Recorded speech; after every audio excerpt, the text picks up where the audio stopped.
Gabriel Attal envisage maintenant de taxer ce qu'il appelle les rentes d'ici juin, dans le but de désendetter le pays. On parle ici des détenteurs d'assurance vie, de livret A, d'épargne, des revenus boursiers.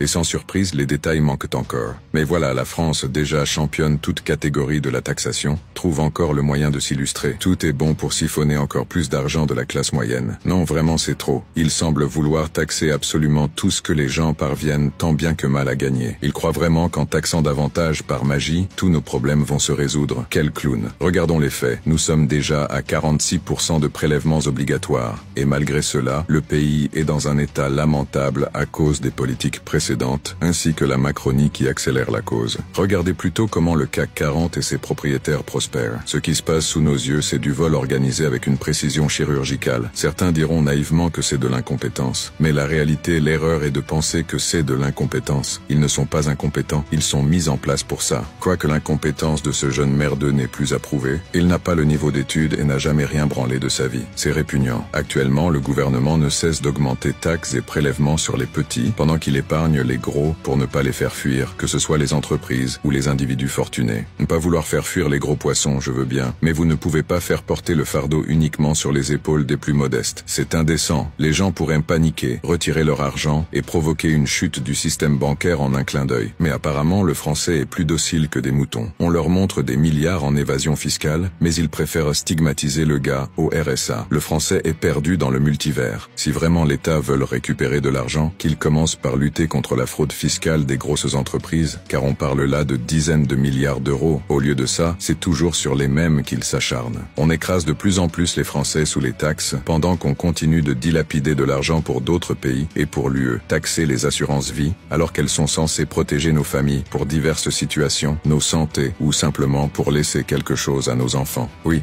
ils seraient prêts à nous taxer même là-dessus. Que le gouvernement comprenne bien une chose, on ne prend pas une assurance vie pour qu'il puisse y prendre sa part, mais pour nos familles, nos descendants, notre santé. L'État ne doit pas toucher un centime de ça. Et si le vrai problème c'était le train de vie de l'État, un train de vie qu'ils n'ont même pas la décence de réduire. Non, c'est tellement plus simple de nous faire les poches que de cesser ces dépenses extravagantes en petits fours.